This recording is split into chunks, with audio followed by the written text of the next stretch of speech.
गुरुर्ब्रह्मा गुरुर्विष्णू गुरुर्देव महेश्वरा सद्गुरु साक्षात परब्रह्मा तस्मै श्री सद्गुरुवे नमः। जय जय रघुवीर समर्थ श्रीराम समर्थ। सद्गुरु चरणांना नतमस्तक होऊन आपण या निरूपणास सुरुवात करूया। मायबाप सज्जनांचं स्वागत आहे। आज आपण या निरूपणामध्ये पाहणार आहोत की आता मकर संक्रांती येणार आहे आणि मकर संक्रांती या मनुष्याला काय शिकवते बरं? मकर संक्रांती शिकवते ना, मनुष्यानं गोड स्वभाव असावा। मनुष्याच्या जीवनामध्ये आहे ना, कधीही दुसऱ्याला दुःख पोचू नये असं वागावं। जर आपल्या भावनेमध्ये आपल्या मनामध्ये गोडवा असेल ना, तर आपली नाती कधीच तुटत नाही। म्हणजे डोकं शांत असेल ना, तर निर्णय कधी चुकत नाही। आणि भाषा गोड असेल ना, तर माणसं कधीच तुटत नाही। म्हणजे आपल्या आयुष्यामध्ये आहे ना, ही मकर संक्रांती आपल्याला काय शिकवते बरं? मनुष्याचं मन आहे ना, ते प्रेमळ असावं। मनुष्याच्या मनामध्ये आपलेपणा असावा। म्हणजे मनुष्याला हे शिकवतं ना की मनुष्यानं शत्रूपासून सावध राहायला हवं, मनुष्यानं अहंकारापासून सावध राहायला हवं। पण मनुष्य मात्र बघा, ही मकर संक्रांतीच्या दिवशी आहे ना, भगवान सूर्य मकर राशीमध्ये प्रवेश करतात ना, आणि आपले पुत्र शनी महाराज यांना ते भेटायला जातात, अशी सुद्धा आख्यायिका सांगितली जाते ना। पण मकर संक्रांतीपासून हे उत्तरायण सुरू होतं, म्हणजेच देवांचा दिवस सुरू होतो। या मकर संक्रांतीच्या दिवसापासून सूर्याचं उत्तरायण सुरू होतं। म्हणजे याच उत्तरायणाचा काळ आहे ना, अतिशय शुभ मानला जातो। आपल्या जीवनातील अंधकार नष्ट करणारा असा दिवस आहे। त्यामुळं या मकर संक्रांतीच्या पुण्यकाळामध्ये आपण जप तप आणि दान आहे ना, हे अवश्य करावे बघा। म्हणून यावर्षी 2026 ही मकर संक्रांती कधी येणार, मकर संक्रांतीचं वाहन काय आहे, आणि मकर संक्रांती कशावर बसून येणार आहे, मकर संक्रांती कोणत्या रंगावर आली आहे आणि कोणत्या दिशेत जात आहे, पुण्यकाळ कोणता आहे, आणि मकर संक्रांतीचं संपूर्ण फळ आहे, नक्षत्र कोणतं, या दिवशी कोणतं दान करावं, ही पूर्ण माहिती या आजच्या निरूपणामध्ये आपण पाहणार आहोत। समर्थांनी सांगितलंच आहे ना, आपल्या या हिंदू धर्मामध्ये मकर संक्रांतीला खूप अनन्यसाधारण महत्त्व आहे। जेव्हा सूर्य मकर राशीमध्ये प्रवेश करतो ना, त्या शुभ योगाला आपण मकर संक्रांत असं म्हणतो। तर मकर संक्रांत हा सण आहे, आपण अगदी सर्व आनंदाने साजरा करतो ना। म्हणजे एक साईडला आपण गोडवा वाटतो, पण जो मनातला गोडवा आहे ना, तो तसाच राहून जातो। आपण बाह्य रंगाचा गोडवा वाटतो, पण मनातल्या अंधकाराचं काय? मनातला अंधकार आपण तसाच ठेवतो। समर्थांनी सांगितलेलं आहे ना, मनुष्याच्या जीवनातला अंधकार काढायचा असेल ना, तर नुसता मकर संक्रांतीचा दिवस गरजेचा नाही, रोज तुझ्या जीवनामध्ये गोडवा निर्माण व्हायला हवा। आणि हा गोडवा निर्माण होतो कधी बरं? जेव्हा भगवंताचं आपण श्रवण करतो, जेव्हा रोज उपासना करतो, भगवंताच्या नामस्मरणामध्ये राहतो, तेव्हा ते शक्य आहे ना। बघा, आपण पाहत आहोत की हा मकर संक्रांतीच्या दिवशी बघा, त्या शुभ योगाला आपण मकर संक्रांत म्हणतो ना। म्हणजे मकर संक्रांतीचा सण आहे हा नेहमी आपण पाहत आलोय की 14 जानेवारीला येतो, नाहीतर 15ला हा क्वचित घडत असतो। म्हणजे 14 जानेवारी 2026 रोजी आहे ना, ही मकर संक्रांत आलेली आहे। खूप दिवसानंतर असा योग आलेला आहे की याच दिवशी म्हणजे षष्टीला एकादशी देखील आहे।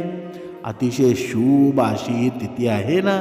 म्हणजे एकादशी आणि मकर संक्रांती एकत्रित आपण साजरी करणार आहोत। म्हणजे शके 1947 पौष कृष्ण 11 बुधवारी 14 जानेवारीला 2026 रोजी दुपारी ठीक 3:06 ही सूर्य मकर राशीमध्ये प्रवेश करणार आहे. आणि संक्रांतीचा पुण्यकाळ कधी आहे ना, तर 14 जानेवारी रोजी दुपारी 3:06 पासून सूर्यास्तापर्यंत म्हणजे 6:20 पर्यंत हा पुण्यकाळ. आपण काय करायचं आहे ना, तर महिलांनी वाण वसा करून घ्यावा, वाण द्यावं, दान आपण करू शकता, जपतप करू शकता. आता यावर्षी ही मकर संक्रांत कशावर बसून आलेली आहे, म्हणजे वस्तू कोणत्या परिधान केलेल्या आहेत. आणि संक्रांतीच्या ज्या वस्तू परिधान केलेल्या आहेत त्या वस्तू आपल्याला वर्ज्य करायच्या असतात. तर यावर्षी सूर्याचं मकर संक्रमण बाळव करण्यावर होत असल्यानं वाहन वाघ असून हा उपवाहन घोडा आहे. तिनं पिवळे वस्त्र परिधान केलेले असून हातामध्ये गदा घेतलेली आहे, केशराच्या टिला लावलेला आहे, वयाने कुमारी असून बसलेली आहे, वासा करता जाईचं फूल घेतलेलं आहे आणि पायस भक्षण करीत आहे. बघा, पायस म्हणजे काय बरं, म्हणजे खीर. म्हणजेच या दिवशी आहे ना, दूध किंवा दुधाचे जे पदार्थ आहेत ना, शक्यतो खाणं टाळावं. सर्प जातीची आहे, भूषणार्थ मोती धारण केलेली आहे, वार नाव आणि नक्षत्र अनुराधा आहे, वार मंदाकिनी आहे, म्हणजे ती पूर्वेकडून पश्चिमेकडे जात आहे व वायव्य दिशेत पाहत आहे. या संक्रांतीचं फळ आहे ना, या संक्रांतीनं ज्या वस्तू परिधान केलेल्या आहेत त्या वस्तू महाग होतील. संक्रांती जेथून आली आहे तेथील जनतेला सुख प्राप्त होईल. या पर्व काळामध्ये जे द्यायचे दान आहे ना, जे नवे भांडं असेल, गाईला घास, अन्न, तिळपात्र, गूळ, तीळ, सोने, भूमी, गाय, वस्त्र, घोडा इत्यादी ह्या वस्तू आहेत ना, त्या यथाशक्तीनं ही दान केली तरी चालतील. या मकर संक्रांतीचा हा सण आहे, तो 3 दिवस चालत असतो. म्हणून या संक्रांतीच्या आदल्या दिवशी भोगी हा सण आहे ना, तो साजरा केला जातो. तर यावर्षी हा भोगी हा सण आहे, तो मंगळवारी म्हणजे 13 जानेवारीला भोगी हा सण असणार आहे. आणि 14 जानेवारीला मकर संक्रांत आणि 15 जानेवारीला किंक्रात हा सण साजरा केला जाणार आहे. किंक्रात म्हणजे करी हा दिन आहे ना, तो गुरुवार दिनांक 15 जानेवारी 2026ला असणार आहे. अशा प्रकारे या 3 दिवसाचं वेगळं असं महत्त्व आहे ना. म्हणून आपल्याकडे 3 दिवस आहेत ना, अगदी छान आणि उत्साहामध्ये आपण मकर संक्रांतीचा सण साजरा करतो. त्याचबरोबर महिलांचा हळदी कुंकवाचा कार्यक्रम आहे ना, आणि तिळगुळ वाटपाचा कार्यक्रम म्हणजे रथ समाप्तीपर्यंत चालतो ना. तर अशा प्रकारे तिळगुळ घ्या गोड गोड बोळा असं म्हणून आपण तिळगुळ देऊन हा सण साजरा करत असतो.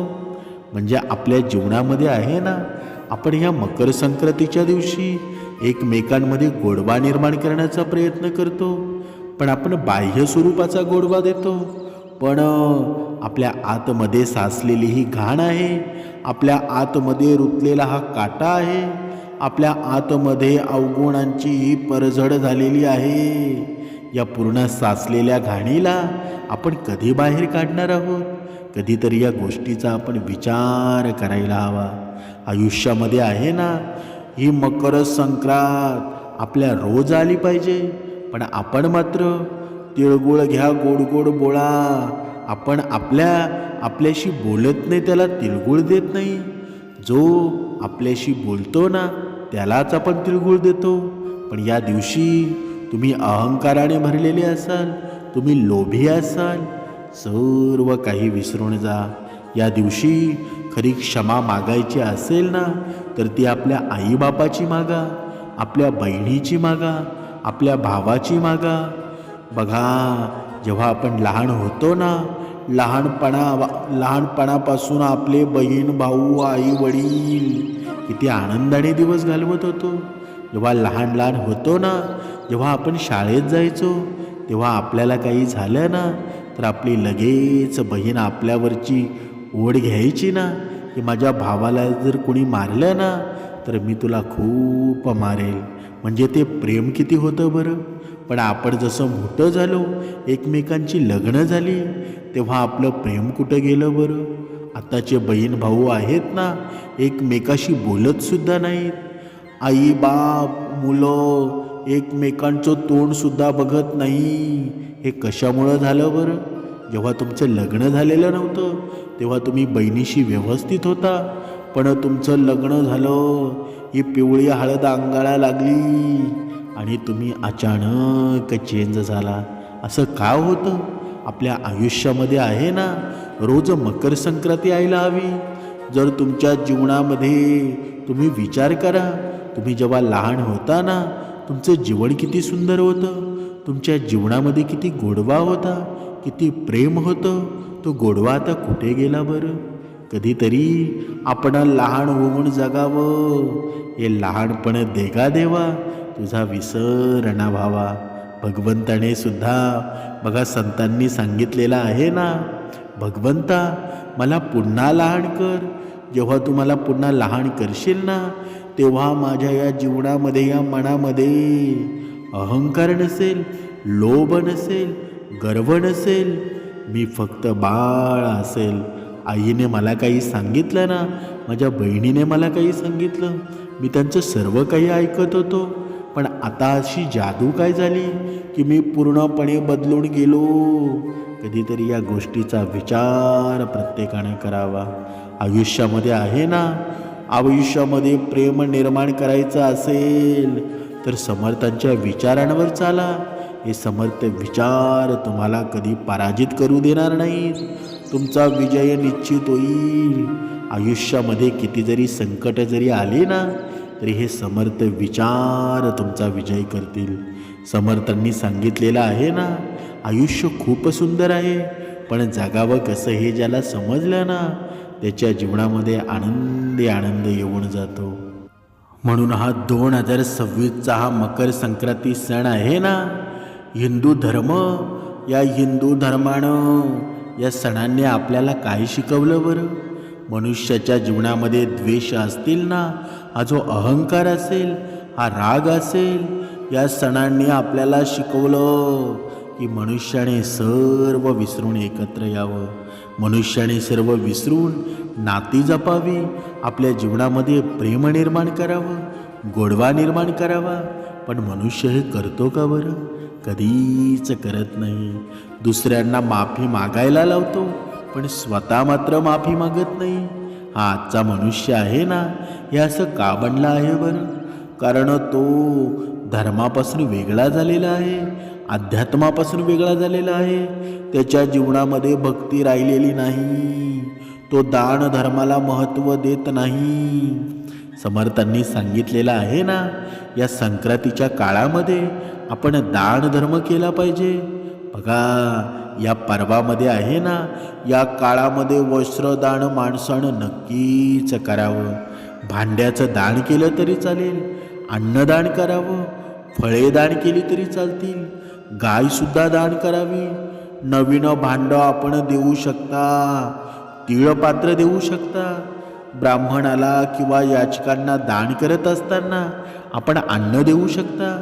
गूळ, तीळ, वस्त्र, ग्रोग्रास हे अवश्य द्या. या दिवशी आपण सत्यनारायणाची पूजा करू शकता. तसेच तीळ आवड देखील आपण या दिवशी करू शकता. आता या सगळ्या वस्तू आहेत ना, आपल्या परिस्थितीनुसार आपण दान कराव्यात, परंतु काहीतरी दान करावं. हा जो मकर संक्रांतीचा काळ आहे ना, त्या काळामध्ये बघा उबदार कपडे, काही ब्लँकेट अशा वस्तू आहेत ना, त्यासुद्धा जर आपण गरिबांना दान केल्या ना, म्हणजे आपल्या ऐपतीप्रमाणे जे काही असेल ना, जेव्हा आपल्या या हातून दान होत असतील ना, तर आपल्या जीवनामध्ये पैसासुद्धा येतो, भरपूर पैसा येतो आणि तो पैसासुद्धा टिकतो. बघा आता आपण पाहूया, सगळ्यात महत्त्वाचं म्हणजे या मकर संक्रांतीच्या काळामध्ये सूर्य हा धनु राशीतून या राशीमध्ये, या मकर राशीमध्ये प्रवेश करतो ना, ज्याला सूर्याचं उत्तरायण सुरू झालं असं म्हणतात. आणि या काळामध्ये दिवस मोठा असतो आणि रात्र लहान असते ना, म्हणजे हा दान धर्मासाठी हा काळ आहे ना, तो अतिशय शुभ मानला जातो. बघा, हा मकर संक्रांत आहे. ही संक्रांतीच्या दिवसापासून ते रथ समाप्तीपर्यंत, ते रथ सप्तमीपर्यंत ही साजरी केली जाते ना. म्हणजे संक्रांतीच्या ज्या वस्तू परिधान केलेल्या आहेत त्या वस्तू आपण वर्ज्य करायच्या असतात. यावर्षी संक्रांतीनं पिवळं वस्त्र परिधान केलेलं आहे. त्यामुळं पिवळी साडी प्रत्येक सुवासिनी महिलेनं ही साडी वर्ज्य करायची, म्हणजे ती घालायची नाही. पिवळ्या बांगड्या, पिवळ्या फुलांचा गजरा अजिबात घालायचा नाही. या गोष्टी आपण जपून करा. आता आपण जाणून घेणार आहोत की या दिवशी कोणकोणते धार्मिक उपाय करायचे आहेत. या दिवशी धार्मिक उपाय म्हणजे सकाळी तीळ मिश्रित पाण्यानं स्नान करून सूर्याला अर्घ्य द्यायचं आहे. त्यात काळे तीळ टाकावेत. यामुळं आपल्या जीवनामध्ये काय होतं बरं? यामुळे आपल्या जीवनामधून पितृदोष दूर होतो. आता लक्ष्मी प्राप्तीसाठी कवड्या आणाव्यात. या कवड्यांना दुधानं स्नान घालावं. एका वाटीमध्ये हळद घेऊन या कवड्या ठेवाव्यात. तिळाच्या तेळाचा दिवा लावून पूजन करावं. मुख्य दरवाजासमोर तुपाचा दिवा लावावा. तसेच तुळशीला तुपाचा दिवासुद्धा लावावा. आणि पूजनानंतर या कवड्या तिजोरीमध्ये ठेवाव्या. इथे एक गोष्ट आवर्जून महत्त्वाची म्हणजे तुमच्याबरोबर शेअर करत आहे. बघा, या वर्षी 2 पंचांगामध्ये वेगवेगळी माहिती आहे. चिंतामणी पंचांगाच्या आधारे जर माहिती पाहिली ना, तर दोन्ही पंचांगातली माहिती सेम आहे. पण फक्त चिंतामणी पंचांगामध्ये हा काळा रंग वर्ज्य सांगितलेला आहे आणि आपल्या कॅलेंडरामध्ये तसंच दुसऱ्या पंचांगामध्ये पिवळा रंग वर्ज्य सांगितलेला आहे. तसं पाहिलं तर गेल्या वर्षी देखील पिवळा रंगच वर्ज्य होता. तर अशा पद्धतीनं या वर्षाची मकर संक्रांतीला या शुभ तिथीचा आपण सदुपयोग करा. या दिवशी भगवान सूर्याची, भगवान विष्णूंची सेवा करा. आपल्या जीवनातील अंधकार नष्ट होईल आणि आपल्या जीवनामध्ये सकारात्मकता येऊन जाईल. म्हणूनच समर्थांनी सांगितलेलं आहे ना, आपल्या जीवनामध्ये भरपूर दुःख असेल, आपल्या जीवनामध्ये भरपूर संकट असतील, तर भगवंताचं नामस्मरण सुरू करा. या प्रभू रामाच्या भजनानं आहे ना, योग्यांनाही शांतता लाभली. मग आपण तर मानव आहेत ना, आपल्याला नक्कीच लाभणार आहे. समर्थांनी मनाच्या श्लोकामध्ये सुंदर वर्णन केलेलं आहे. भजा राम विश्राम योगेश्वरांचा, जपूने मिलाने मगौरी हराचा, स्वयेनीव वितापसी चंद्रमौळी, तुम्हा सोडवी रामहांत काळी. म्हणजे प्रभू रामाचं भजन केल्यामुळं श्रेष्ठ योग्यांना सुद्धा शांतता लाभली. महादेव या नित्य नेमानं या रामनामाचे जप करतात.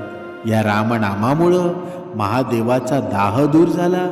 तसाच तुम्हाला अंतकाळी रामच तारणार आहे. तेव्हा त्यांचा जप आहे ना, मनुष्यानं निरंतर करावा. या जपानं आहे ना, बघा, नवे नवे देवांचे देव महादेव, त्यांचा दाह शांत झाला होता.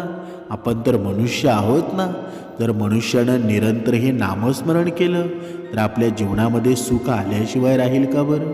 आपल्या संसारातील काही संकट असतील, आपल्या जीवनातील काही पाहिलेली स्वप्न असतील, ती सत्यात उतरल्याशिवाय राहणार नाही. म्हणून मुखी नाम घ्यावं.